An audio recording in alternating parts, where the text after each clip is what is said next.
សេងស៊ីបុត្រាប្រធានសាលាឧត្តរភ្នំពេញសូមសម្ដែងឯកឧត្តមសវុតអគ្គបរិញ្ញានៃអាយកាអមសាស្ត្រជាបឋមសូមគោរពឯកឧត្តមប្រធានសេងស៊ីបុត្រាជាប្រធានសាលាតោឯកឧត្តមលោកមន្ត្រីអនុប្រធានសាលាតោឯកឧត្តមអគ្គបរិញ្ញារងលោកស្រីចៅក្រមបរិញ្ញានៃសាលាតោនិងមហាយាកាអមសាលាតោឯកឧត្តមលោកជំទាវលោកស្រីក្មួយជាសមាជិកសមាជិការាជអង្គពិធីទាំងមូលក្នុងនាមមហាយាកាអមសាលាតោភ្នំពេញក្នុងនាមខ្លួនខ្ញុំផ្ទាល់ខ្ញុំមានសេចក្តីសំណររីករាយយ៉ាងក្រៃលែងដែលសាលាតោនិងមហាយាកាបានរៀបចំពិធីសន្និបាតនេះដើម្បីបូកសរុបការងារឆ្នាំ2025និងលើកទិសដៅការងារសម្រាប់ឆ្នាំ2026យើងបានដឹងហើយថាសន្និបាតបូកសរុបការងារប្រចាំឆ្នាំរបស់សាលាតោគឺប្រព្រឹត្តទៅដោយអនុលោមតាមមាត្រា54នៃច្បាប់ស្តីពីការរៀបចំអង្គការតុលាការបន្ថែមលើពីនេះយោងតាមលិខិតលេខ0151ចុះថ្ងៃទី16ខែមករាឆ្នាំនេះរបស់ក្រសួងយុទ្ធភ័ពដែលតម្រូវឲ្យសាលាតូនអស់ធ្វើសន្និបាតឲ្យបានមុនសប្តាហ៍ទី4នៃខែ2នេះហើយខ្ញុំសូមកោតសរសើរនិងវាយតម្លៃខ្ពស់ចំពោះក្រុមការងារដែលបានខិតខំប្រឹងប្រែងរៀបចំសន្និបាតនេះឲ្យប្រព្រឹត្តទៅដោយរលូនមានសម្ដាប់ធ្នាប់ល្អដូចយើងបានឃើញកំពុងតែបានឃើញនេះដោយផ្អែកតាមរបាយការណ៍បូកសរុបលទ្ធផលការងារឆ្នាំ2025បានបង្ហាញឲ្យឃើញពីសមិទ្ធផលការងារដែលអង្គភាពយើងសម្រាប់បានក្នុងរយៈពេល1ឆ្នាំកន្លងទៅនេះសមិទ្ធផលទាំងនេះគឺកើតចេញពីការខិតខំប្រឹងប្រែងរបស់យើងទាំងអស់គ្នាបាទអត់មានបដិណាមួយទេគឺរបស់យើងទាំងអស់គ្នាតាមនាមសាលាតូនិងមហាយាកាអមសាលាតូភ្នំពេញក្នុងនាមខ្លួនខ្ញុំផ្ទាល់ខ្ញុំសូមកោតសរសើរវាតម្លៃខ្ពស់ចំពោះសមិទ្ធផលការងារនេះកិច្ចខិតខំប្រឹងប្រែងកន្លងមករបស់ឯកឧត្តមលោកមន្ត្រីអលោកស្រីចៅក្រមរាជអាជ្ញាកលាជីនិងមន្ត្រីគ្រប់លំដាប់ថ្នាក់ដែលបានអនុវត្តការងារទួនាទីរបស់ខ្លួនប្រកបដោយស្មារតីទទួលខុសត្រូវនៅក្នុងការផ្តល់សេវាយុត្តិធម៌ជូនប្រជាពលរដ្ឋឆ្លៀតនៅឱកាសនេះដែរខ្ញុំសូមលើកទឹកចិត្តដល់សមាជិកសមាជិកាទាំងអស់ក្នុងអង្គសន្និបាត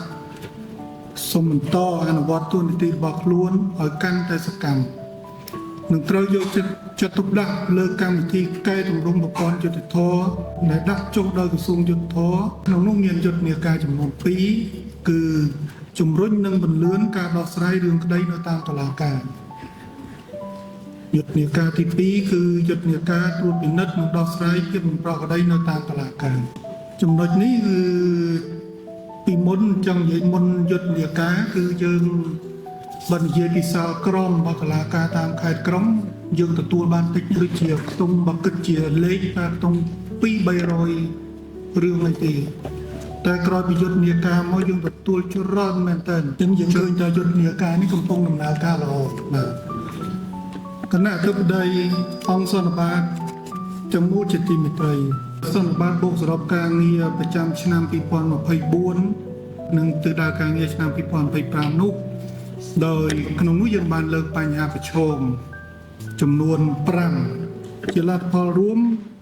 ដែលបង្ហាញក្នុងរបាយការណ៍ដែលអានដោយឯកឧត្តមគុណលៀងមេឃមុននេះបន្តិចគឺថាយើងសាលាតូយើងបានធ្វើការបានល្អបាទដែលយើងលើកទឹកដៅប្រមាណបញ្ហាប្រឈមហ្នឹងយើងដោះស្រាយបានច្រើនជាថ្មីម្ដងទៀតក្នុងឱកាសដ៏មានសារៈសំខាន់នេះខ្ញុំសូមលើកទឹកចិត្តដល់សមាជិកសមាជិកានៃអង្គសន្និបាតសូមក្លាហានលើកយកបញ្ហានិងសំណុំពរផ្សេងៗដើម្បីចូលរួមវិភាសានិងលើកជាយោបល់ឲ្យបានផលផុសនៅក្នុងអង្គសន្និបាតនេះរាល់មតិយោបល់ដែលលើកឡើងពីសំណាក់ឯកឧត្តមលោកជំទាវលោកស្រីគឺជាធាតុចូលសំខាន់ដែលយើងត្រូវជជែកគ្នានិងធ្វើរបាយការណ៍រាយការណ៍ទៅក្រសួងជាទីបញ្ចប់ខ្ញុំសូមប្រសិទ្ធពរជ័យសិរីមង្គលដល់គណៈអធិបតីឯកឧត្តមលោកស្រីច ទាំងអស់មានសុខភាពល្អនិងទទួលបានជ័យជំនះគ្រប់ភារកិច្ចហើយខ្ញុំក៏សូមប្រកាសបើកអង្គសន្និបាតចាប់ពីពេលនេះតទៅសូមអរគុណ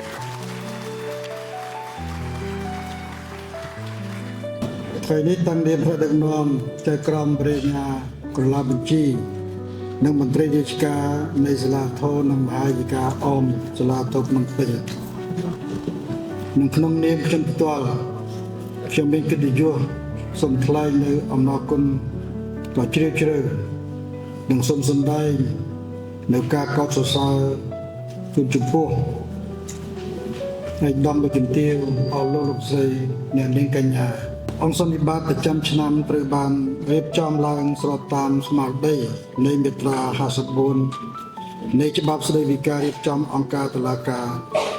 ដើម្បីបូកសរុបលទ្ធផលការងារដែលបានអនុវត្តក្នុងឆ្នាំ2025កន្លងទៅនិងកំណត់ទិសដៅសម្រាប់បន្តអនុវត្តការងារក្នុងឆ្នាំ2026ដើម្បីត្រួតពិនិត្យលទ្ធផលការងារដែលបានអនុវត្តក្នុងឆ្នាំកន្លងទៅ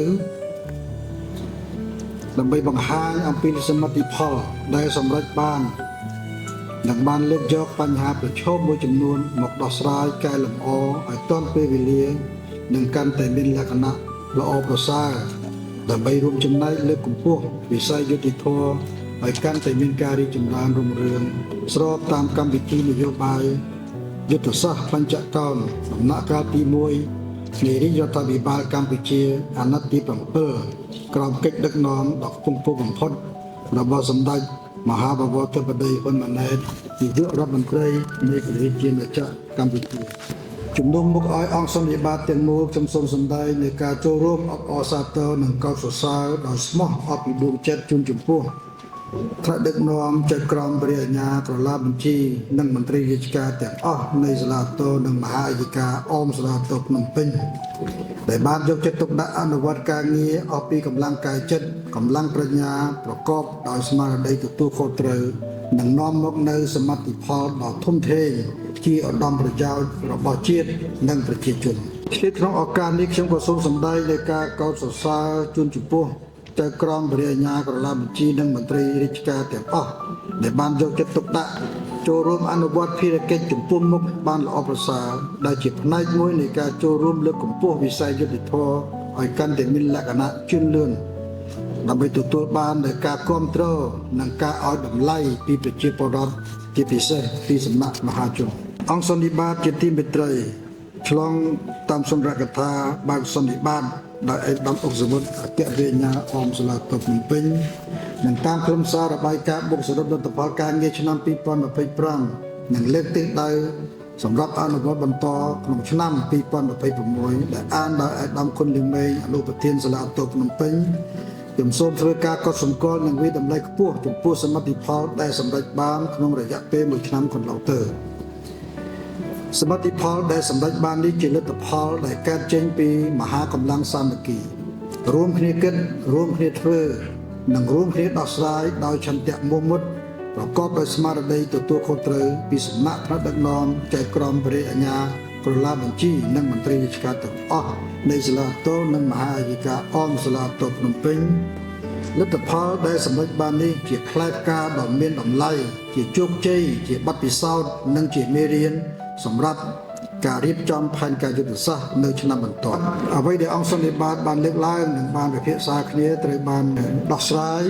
ដោយជោគជ័យហើយដំណោះស្រាយនេះគឺមាននៅក្នុងកំណត់ហេតុអង្គសន្និបាតយើងត្រូវអនុវត្តនៅពេលដែលសន្និបាតត្រូវបានបញ្ចប់លទ្ធផលនៃដំណោះស្រាយដែលយើងបានលើកនៅក្នុងអង្គសន្និបាតដែលយើងហៅថាជាបញ្ហាប្រឈមនេះ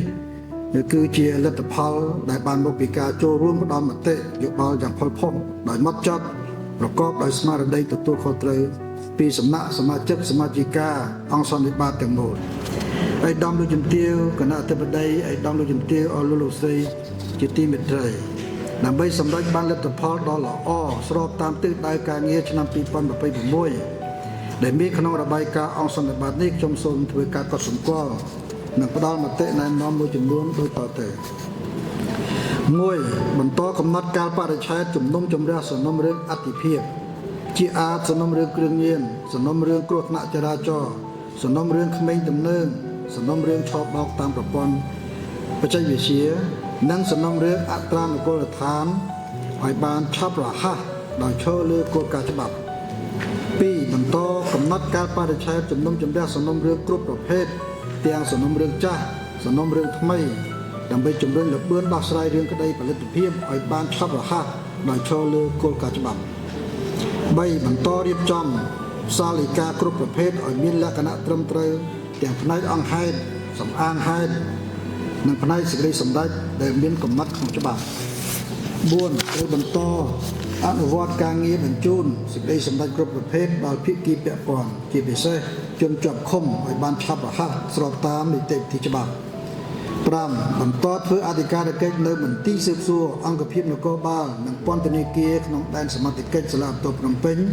ឲ្យកាន់តែល្អប្រសើរនិងមានប្រសិទ្ធភាព 6. បន្តពង្រឹងនិងចាត់វិធានការកែលម្អការគ្រប់គ្រងនិងការត្រួតពិនិត្យកម្ពុជាស្ត្រីក្នុងការអនុវត្តការងារការផ្ដល់ឋានៈនិងទួនាទីរបស់ពួកគេឲ្យបានសមស្របនិងកាន់តែមានលក្ខណៈល្អប្រសើរ 8. ត្រូវបន្តខិតខំរៀនសូត្រពីការងារពីកំហុសដកបទពិសោធន៍ដើម្បីបង្កើនសមត្ថភាពប្រកបដោយគំនិតនិងភាពច្នៃប្រឌិតដោយប្រកាន់យកគុណភាពភាពទៀងត្រង់និងភាពសុចរិតយុត្តិធម៌ជាចម្បងដោយឈរលើស្មារតីសាមគ្គីភាពនិងការទទួលខុសត្រូវ 9. ត្រូវគោរពវិន័យបទបញ្ជាផ្ទៃក្នុងឲ្យបានម៉ឺងម៉ាត់ដោយប្រកាន់ខ្ជាប់នៅអភិក្រមទាំង5របស់សម្ដេចតេជោឆ្លុះកញ្ចក់មុជទឹកដុសក្អែលព្យាបាលនិងវះកាត់និងអនុសាសន៍ដ៏ខ្ពង់ខ្ពស់បំផុតរបស់សម្ដេចតេជោដែលមានខ្លឹមសារថាមន្ត្រីរាជការជាខ្ញុំបម្រើរបស់រាជមិនមែនជាចៅហ្វាយនាយរបស់រាជទេនឹងត្រូវចងចាំនៅអនុសាសន៍ដ៏ថ្លៃថ្លាខ្ពង់ខ្ពស់បំផុតរបស់សម្ដេចមហាបវរធិបតីហ៊ុនម៉ាណែតនាយករដ្ឋមន្ត្រីនៃព្រះរាជាណាចក្រកម្ពុជានោះគឺការសម្អាតផ្ទះយើង